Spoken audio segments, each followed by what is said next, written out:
بسم الله الرحمن الرحيم. الحمد لله رب العالمين، والصلاة والسلام على أشرف الأنبياء والمرسلين. أيها الأخوة والأخوات، السلام عليكم ورحمة الله وبركاته. مرحبا بكم لقناة أبو رامي للشروحات. اليوم أتطرق في شرحنا لكيفية حجز موعد بالأحوال المدنية بالمملكة العربية السعودية. الكثير يذهب للمكتبات ويذهب طيب ويأخذون عليه مبالغ. طريقة سهلة جدا، تقدر تحجز من عندك من الانترنت من البيت. تدخل على موقع على جوجل وتكتب الأحوال المدنية حجز موعد، يطلع لك هذه هي. تضغط على خدمة الأحوال، خدمة المواعيد. هنا تسجل رقم الهوية، يقول أدخل رمز الصورة. الرقم هذا اللي مكتوب الأسود تنقله هنا تاريخ الميلاد الهجري. هنا تاريخ الميلاد الهجري هنا اليوم وهنا السنة، هنا اليوم وهنا الشهر وهنا السنة. هنا بالميلادي، خليها بالميلادي، ما هنا اليوم نفس هذا الشهر هذه السنة. طبعا على حسب مثل ما تبغى. ثم تضغط على حجز موعد. إذا عندك موعد سابق تضغط على عرض مواعيدي هنا حجز موعد إذا كان جديد. الآن تختار القطاع اللي هو الأحوال المدنية، ما في إلا الأحوال المدنية. المنطقة مثلا تختار منطقة الرياض. المدينة الرياض، يطلع لك الرياض، الخرج، الدرعية، هذه المدن يعني اللي فيها الأحوال من منطقة الرياض. إذا كنت الأقرب لك، يعني الأقرب لبيتك، مثلا تبي الرياض تحطها بالرياض. الخرج يعني الخرج أنها تابعة لمنطقة الرياض.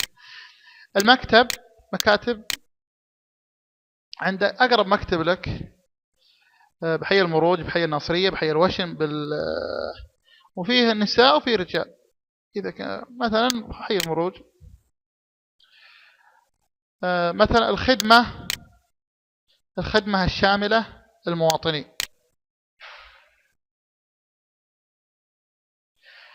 الأحوال المدنية الآن دوامهم 24 ساعة فقط. راحة عندهم تقريبا مثلا 3 ساعات باليوم عندهم راحة، ما فيه، اللي هي الساعة من 3 إلى 4، ومن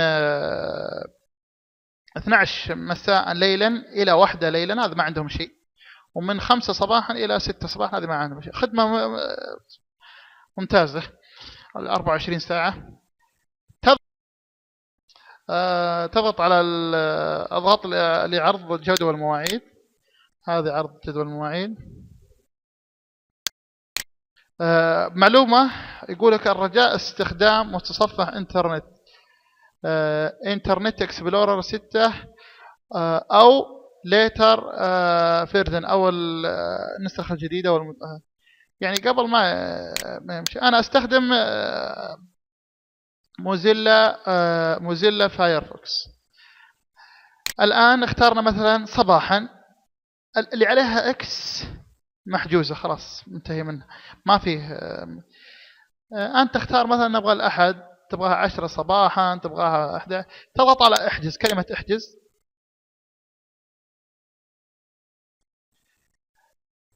ثم تبغى إصدار بطاقة جديدة للتابعين لمن دون 19 سنة، أو إصدار بطاقة هوية وطنية بدل فاقد، تسجيل طلاق، واقع الزواج اللي هو النكاح، تجديد البطاقة، تسجيل واقعة ميلاد، إصدار شهادة للميلاد،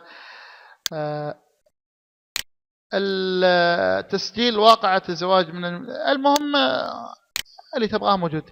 تحدد عليها بالأزرق، ثم تضغط إضافة، ثم تضغط على تأكيد الحجز. الآن تظهر أمامنا هذه المنطقة الرياض، المدينة الرياض. المكتب أحوال المقر الوكالة بالمروج، حي المروج، اسم الطالب واسم طالب الخدمة واسم الخدمة اللي هي رقم الحجز. هذا هو رقم الحجز. لازم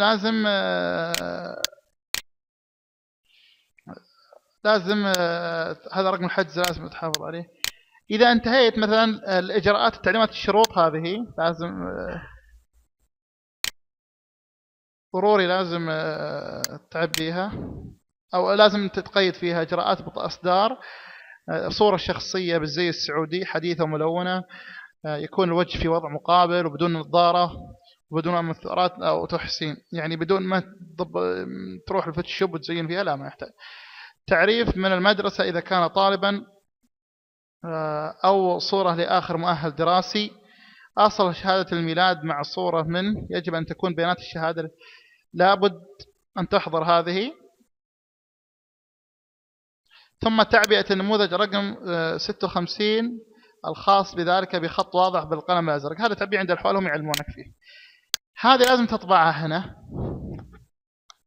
لازم تطبعها، تضغط على طباعة.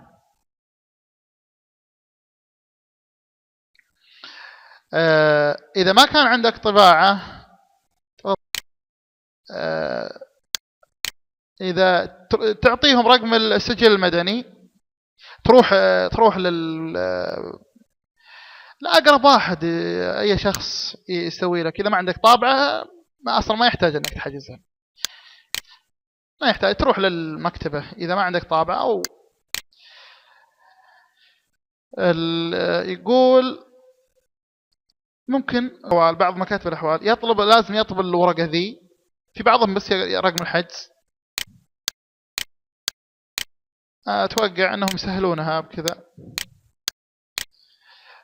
وانتهت هذه طريقة حجز موعد في الأحوال المدنية في المملكة العربية السعودية للسعوديين.